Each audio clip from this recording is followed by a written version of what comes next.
दोस्तों इस वीडियो में हम जानेंगे कि भारत निर्वाचन आयोग के द्वारा जो SIR फार्म घर घर उपलब्ध करवाया जा रहा है या फिर अगर ये फार्म आपको उपलब्ध नहीं है तो ऑनलाइन कैसे आप ये फॉर्म भरेंगे। तो इस पूरी प्रक्रिया को और इस पूरे फार्म को करेक्टली कैसे आप भर सकते हैं, क्या क्या चीज़ें हैं जो कि फॉर्म भरने से पहले आपके पास होनी चाहिए ताकि वो जानकारियाँ जो कि बहुत ज़रूरी हैं आप फार्म में लगा सकें, उपलब्ध करा सकें। तो दोस्तों सबसे पहले तो ये है कि क्योंकि ये जो फार्म है भारत निर्वाचन आयोग के द्वारा जिस पर लिखा गया है भारत निर्वाचन आयोग गणना प्रपत्र, तो जैसा कि आप लोग जानते हैं कि यह SIR प्रक्रिया जिसको आप कहेंगे स्पेशल इंटेंसिव रिवीजन यानी कि विशेष गहन पुनरीक्षण कार्यक्रम के अंतर्गत चलाया जा रहा है। इसकी जो शुरुआत हुई है दोस्तों ये 4 नवंबर को हुई है। 4 नवंबर से लेकर 4 दिसंबर तक जितने भी BLO हैं वो घर घर जाकर आपको SIR का फॉर्म देंगे, जिस पर यहाँ पर जो जानकारियाँ दी गई हैं मुख्य रूप से 3 कॉलम हैं जिसमें आपको मात्र 2 कॉलम ही भरने हैं, लेकिन बिल्कुल शुद्ध रूप से भरना है, अदरवाइज आपका डेटा फीड नहीं हो पाएगा। तो यही जो कॉलम है इसमें चंद लाइनें हैं, लेकिन इनको करेक्टली आप कैसे भरेंगे। तो सबसे पहले तो ये फ्रेंड्स कि आपके पास पासपोर्ट साइज का नवीनतम फोटोग्राफ होना चाहिए, पासपोर्ट साइज फोटो आपके पास होना चाहिए। दूसरा 2002 राजस्थान में 2002 और राजस्थान के बाहर जैसे कि आप अगर यूपी के हैं, बिहार के हैं, उत्तराखंड के हैं या फिर किसी भी स्टेट के हैं तो 2003 की जो वोटर लिस्ट है ये आपके पास होनी चाहिए। आपके मन में सवाल आएगा कि 2003 की वोटर लिस्ट हम कहाँ से प्राप्त करेंगे, तो बहुत ही सरलता से आपको ये उपलब्ध है। आगे मैं आपको प्रक्रिया बताता हूँ, मात्र कुछ ही सेकंड में ये लिस्ट आपको मिल जाएगी। तो दोस्तों जैसा कि ये फार्म आप देख पा रहे हैं इसमें जो जानकारियां उपलब्ध कराई जाएंगी, जैसे कि महिलाएं, ऐसी महिलाएं जो कि 2002 या 2003 में वोटर नहीं थी और जिनका विवाह हो चुका है, तो वो इस फार्म को कैसे भरेंगे, क्योंकि एक तरीके से ये जो फार्म है ये सीक्वेंस सेट करता है कि 2002-2003 में जो वोटर लिस्ट थी उसके थ्रू कैसे आगे बढ़ते हुए आप भारत निर्वाचन आयोग के वर्तमान वोटर लिस्ट में अपना स्थान बनाए हुए हैं। ठीक है, तो एक तरीके से बिल्कुल जो आपका नया मतदाता सूची है इसको शुद्ध करने की यह प्रक्रिया है। तो सबसे पहले दोस्तों ये आपका जो पहला कॉलम है, इस कॉलम में सामान्य रूप से जो वर्तमान में आपकी जानकारी है ये जानकारी आपको उपलब्ध करवानी है। लेकिन उसके पहले अगर आप देखेंगे तो सबसे ऊपर आपके बारे में कुछ जानकारियाँ उपलब्ध करवाई गई हैं, जैसे कि ये जो गणना प्रपत्र लिखा गया है इसके जस्ट नीचे name and contact number of BLO आपको दिया गया होगा। तो अगर आपको कुछ पूछना है, कुछ जानना है, अपने BLO को आप फ़ोन कर सकते हैं, कॉल कर सकते हैं, सारी जानकारी आपको वो उपलब्ध कराएंगी। ठीक है, या कराएंगे जो भी होंगे। अब इसके बाद जो पहला कॉलम है इसमें निर्वाचक का नाम यानी कि आपका नाम इसमें रहेगा। दूसरा आपका जो वोटर ID कार्ड है, EPIC कार्ड, उसका नंबर रहेगा, इस पर आपका पता रहेगा। और साथ ही साथ जो अगला कॉलम है इसमें क्रम संख्या, भाग संख्या, विधानसभा संसदीय निर्वाचन क्षेत्र का नाम, राज्य का नाम सब दिया रहेगा। नेक्स्ट यहाँ पर आप देखेंगे तो एक QR कोड आपको यहाँ पर दिया गया है। इस QR कोड को स्कैन करने के बाद आपकी जानकारी आपको उपलब्ध हो जाएगी। ये 2002-2003 या फिर वर्तमान में जो 2025 की लिस्ट है उसके मुताबिक जो फ़ोटो आपके वोटर ID कार्ड में है वो फ़ोटो रहेगा और यहाँ पर आपको एक नया फ़ोटो चिपकाना है। ठीक है, तो दोस्तों यहाँ पर जो पहली लाइन है उसमें आपको अपनी जन्मतिथि लिखनी है। मान लेते हैं कि आपकी जन्मतिथि 1 मार्च 1985 है, तो इसे आप कैसे लिखेंगे, 1 लिखेंगे, इसके बाद 3 लिखेंगे, फिर 1985, इस प्रकार से आप इसे लिखेंगे। आधार संख्या वैकल्पिक है, अगर आपके पास आधार है आप देना चाहते हैं दे सकते हैं, नहीं देना चाहते तो कोई बाध्यता नहीं है। इसके बाद आप अपना मोबाइल नंबर डालेंगे, आपका जो भी मोबाइल नंबर है वो मोबाइल नंबर आपको यहाँ पर डाल देना है। ठीक है, इसके बाद दोस्तों नीचे पिता या अभिभावक का नाम, ध्यान दीजिएगा कि पिता या अभिभावक में आपके फादर, आपकी मदर, आपके दादा, आपकी दादी, आपके नाना या फिर आपकी नानी, ये 6 रिश्तेदारों में से कोई एक नाम आप यहाँ पर दे सकते हैं। तो ज़्यादातर लोग अपने माता पिता का नाम देंगे, तो आपको यहाँ पर अपने मान लेते हैं कि आपके पिता का नाम जो भी है वो नाम आप जो है यहाँ पर लिखेंगे। इसके बाद दोस्तों अगर उनका वोटर आईडी कार्ड यानी कि अगर ईपीआईसी संख्या उपलब्ध है उसे आप यहाँ पर मेंशन कर सकते हैं, अदरवाइज आप इसे ब्लैंक भी छोड़ सकते हैं। माता का नाम भी आपको देना पड़ेगा। यहाँ पर देखिए जो माता का नाम है ये आपकी माता का नाम जो कि कुछ भी हो सकता है, ठीक है। तो आप अपनी माता का नाम यहाँ पर लिखेंगे और अगर माता की जो वोटर आईडी कार्ड है यानी कि ईपीआईसी संख्या है उपलब्ध है तो उसको आप यहाँ पर लिखेंगे, या फिर ये ज़रूरी नहीं है कि इसे आप लिखें। अगर आप विवाहित हैं दोस्तों, तो अगर आप लेडीज़ हैं तो आप अपने पति का नाम जो भी हो यहाँ पर लिखिए, और अगर आप पति हैं तो पत्नी का नाम, पत्नी है तो पति का नाम, ठीक है। मतलब अपने स्पाउस का नाम आपको यहाँ पर लिखना है। और अगर यहाँ पर पति या पत्नी का नाम ईपीआईसी संख्या है तो वो भी आपको यहाँ पर देना है, यदि उपलब्ध है तो। नहीं उपलब्ध है तो इसे आप खाली छोड़ सकते हैं, ठीक है दोस्तों। इसके बाद बात करें तो ये जो नीचे के 2 कॉलम हैं ये बहुत ही इंपॉर्टेंट हैं, इनको बहुत ही सावधानी से आपको भरना है। अगर आपका नाम 2002 या फिर 2003 की जो मतदाता सूची है या फिर 2003 की जो मतदाता सूची है, मान लेते हैं कि आप यूपी के हैं और 2002 में आप वोटर थे, तो यूपी की 2003 की जो मतदाता सूची है उसमें जो भी जानकारियां हैं उसके मुताबिक आपको सारी जानकारी इस कॉलम में उपलब्ध करवानी पड़ेगी, ठीक है। पिछले एसआईआर की मतदाता सूची में मतदाता का जो विवरण है बिल्कुल उसी प्रकार से। एक बात का आप लोग ध्यान रखिएगा कि अगर मान लेते हैं कि अब क्योंकि बहुत लंबा समय बीत चुका है, 2003 में किन्हीं कारणों से आप कहाँ पर रहते थे, आप दिल्ली में रहते थे, लेकिन वर्तमान समय में अब आप उत्तर प्रदेश में रहते हैं, तो यहाँ पर 2003 की जो जानकारी होगी तो इसमें आप दिल्ली ही मेंशन करेंगे। मतलब उस समय की जो जानकारी है वही सेम जानकारी आपको यहाँ पर दर्शाना है। तो दोस्तों यहाँ पर सबसे पहले तो आप अपना नाम लिखेंगे, आपका नाम यानी कि जो भी यहाँ पर लिखा गया है और जो मतलब नाम रहा हो उस समय वही नाम आपको यहाँ पर लिखना है। नाम में कोई भी सरनेम वगैरह जैसे है एग्जैक्टली आपको वो नाम यहाँ पर अपना लिख देना है, ठीक है। इसके बाद दोस्तों आप अपना वोटर कार्ड नंबर अगर आपके पास है तो उसको भी यहाँ पर मेंटेन करें। दोस्तों उस समय जो वोटर लिस्ट थी अगर उसमें आपकी ईपीआईसी संख्या लिखी हुई थी तो आपको यहाँ पर मेंशन करना है, और अगर नहीं है तो आप इसे खाली छोड़ सकते हैं।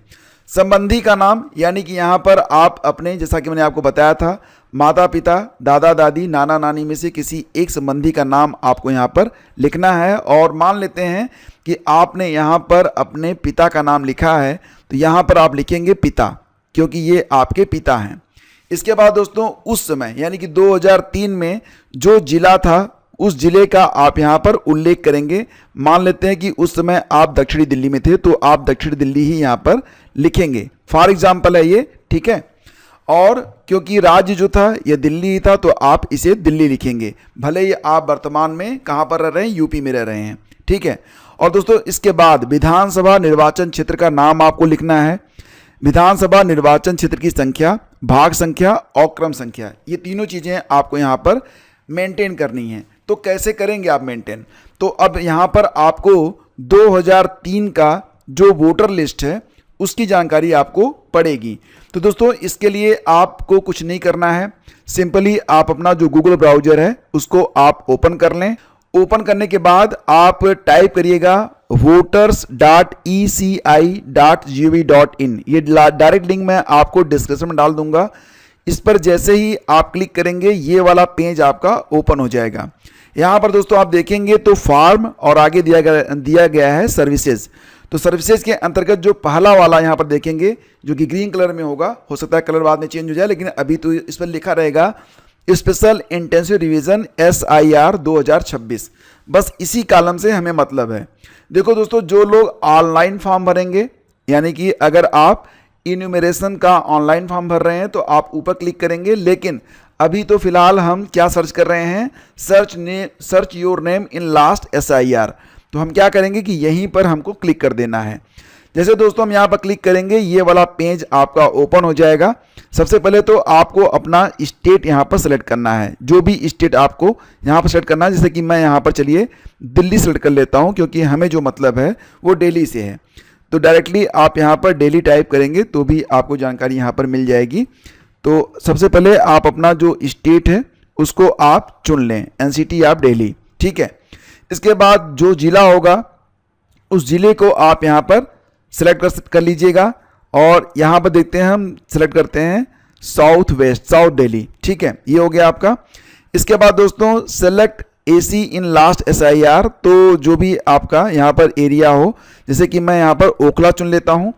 इसके बाद आपका जो पोलिंग स्टेशन रहा हो जहाँ पर आपने वोट दिया था उसको आप यहाँ पर सेलेक्ट कर लीजिएगा, जो भी नाम है, क्योंकि जो लिस्ट है काफ़ी लंबी है तो थोड़ा सा आपको ध्यान रखना पड़ेगा कि किस स्थान पर आपने वोट दिया था। ठीक है, अदरवाइज पूरी लिस्ट आपको देखनी पड़ेगी। तो इसको आप यहाँ से क्लिक कर लीजिएगा। अगर कोई दिक्कत आपको आ रही है तो आप अपने BLO से संपर्क कर सकते हैं। BLO का नंबर आपको कैसे मिलेगा या BLO से आप कैसे संपर्क करेंगे ये मैं आगे आपको बता रहा हूँ। यहाँ पर जैसे ही दोस्तों आप क्लिक करेंगे तो आप देखेंगे कि एक PDF डाउनलोड हो जाएगी और इस PDF में वो सारी जानकारियाँ उपलब्ध हैं जो जानकारी आपको आपके इन्यूमरेशन फॉर्म में भरनी है। ठीक है, अब आप देख पा रहे होंगे ये इलेक्टोरल रोल है 2002 का और ये दिल्ली का है। तो मैंने कहा था कि कुछ स्टेट ऐसे हैं जहाँ पर 2002, कुछ स्टेट ऐसे हैं जहाँ पर 2003। ठीक है, तो अब यहाँ पर देखेंगे तो आपको सारी जानकारी मिल जाएगी। अब हम चलते हैं, अब यहाँ पर देखिए क्या मांग रहे हैं आपसे, विधानसभा निर्वाचन क्षेत्र का नाम। तो इसको आप यहाँ पर देखेंगे कि जो विधानसभा निर्वाचन क्षेत्र है वो कौन सा है। तो यहाँ पर दोस्तों आप अपने विधानसभा निर्वाचन क्षेत्र का नाम ये जो लिस्ट है उसके मुताबिक डाल देंगे, ये तो आपको पता ही होगा। इसके बाद विधानसभा निर्वाचन क्षेत्र की संख्या, ये आप देखेंगे विधानसभा निर्वाचन क्षेत्र की संख्या सबसे ऊपर दिया गया है, संख्या कितनी है, 6 है। आप इसे डाल देंगे या फिर आपका जो इलेक्टोरल रोल है उसके मुताबिक डालिएगा, मैं यहाँ पर केवल आपको बता रहा हूँ। इसके बाद दोस्तों देखेंगे तो भाग संख्या आपको कहाँ पर मिलेगा, ये देखिए पार्ट नंबर, ये आपको यहाँ पर मेंशन करना है। इसके बाद क्रम संख्या का मतलब ये हो गया दोस्तों कि जैसे कि मान लेते हैं ये जो आपको इलेक्टोरल रोल में दिया गया है इसमें आपका नाम किस क्रम पर है, पहला जो सीरियल नंबर है ये सीरियल नंबर आपको डालना पड़ेगा। आप देखेंगे यहाँ पर जो पूरी लिस्ट है ये आपको मिल रही है, बहुत ही लंबी चौड़ी लिस्ट है। कंट्रोल F करके आप अपना नाम फाइंड आउट कर सकते हैं। जैसे मान लेते हैं कि आपका नंबर 812 है तो आप कहाँ पर लिखेंगे 812, ये जो क्रम संख्या दिया गया है बस यहीं पर आपको अपना क्रम संख्या, जो भी आपकी क्रम संख्या है उसको आप यहाँ पर मेंशन करेंगे। लेकिन दोस्तों मान लेते हैं कि अगर 2002 या फिर 2003 का जो इलेक्टोरल रोल है उसमें आपका नाम नहीं है, यानी कि उस समय आपकी उम्र 18 वर्ष नहीं थी, आप वोटर नहीं थे, तो फिर ऐसी कंडीशन में आपको ये वाला जो आगे वाला कॉलम दिया गया है, पिछले कॉलम में दिए गए संबंधी का विवरण पिछले SIR के अनुसार आपको देना पड़ेगा। यानी कि ये जो कॉलम जहाँ पर आपने अपनी जानकारी दी है तो इसमें जो आपके संबंधी होंगे, संबंधियों में ये जो 6 संबंधी हैं, माता पिता, दादा दादी, नाना नानी में से कोई एक जानकारी आपको उपलब्ध करवानी पड़ेगी। यहाँ पर दोस्तों अब आप क्या करेंगे कि आप अपने माता पिता का या फिर दादा दादी का या फिर नाना नानी का किसी एक का नाम आप यहाँ पर लिखेंगे। अगर उनकी EPK ID उपलब्ध है तो उसको आप यहाँ पर लिखेंगे। दोस्तों एक बात का ध्यान रखिएगा कि ये क्योंकि आप जानकारी जो अब यहाँ पर उपलब्ध करवा रहे हैं तो ये अपने जो रिलेटिव हैं, क्योंकि आपका नाम 2002-2003 की लिस्ट में नहीं है तो यहाँ पर आप अपने रिलेटिव का नाम जो है दे रहे हैं, तो आप अपने यहाँ पर नाम में अपने रिलेटिव का नाम लिखेंगे, न कि अपना नाम। ठीक है, अपना नाम वहाँ पर लिखेंगे जहाँ पर निर्वाचक लिखा हुआ है।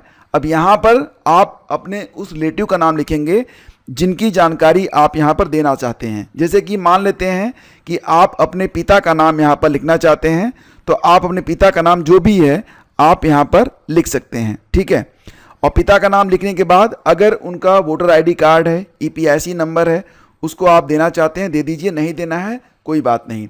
इसके बाद दोस्तों क्या लिखेंगे कि पिताजी के पिताजी का नाम, उनके संबंधी का नाम आपको देना है यहाँ पर। ठीक है, मान लेते हैं कि आपके ये दादाजी हैं तो आप यहाँ पर क्या लिखेंगे, संबंधी का नाम, मतलब पिताजी के पिताजी का नाम आपको यहाँ पर लिखना है, जो भी नाम हो। ठीक है, और यहाँ पर आप जो संबंध लिखेंगे क्या लिखेंगे, क्योंकि ये आपके पिताजी हैं और ये आपके पिताजी के पिताजी हैं तो दोनों के बीच में जो रिलेशन है वही आप लिखेंगे। यानी पर यहाँ पर भी आप क्या लिखेंगे, पिता ही लिखेंगे।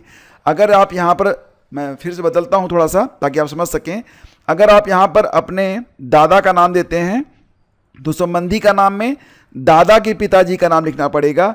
अब क्योंकि दादा के पिताजी दादा के कौन है, पिता है, तब भी आप यहाँ पर पिता ही लिखेंगे। ठीक है, और एक बात और भी कि उस समय आपके ये जो दादा हैं या फिर आपके पिता, जिसकी भी जानकारी आपने यहाँ पर उपलब्ध करवाई है, तो 2002 या फिर 2003 की इलेक्टोरल लिस्ट में किस जिले में, उस समय किस जिले में, वर्तमान में नहीं, 2002 या 2003 में जिस जिले में उनका नाम था, उस जिले का नाम आपको यहाँ पर लिखना है, उस राज्य का नाम आपको लिखना है।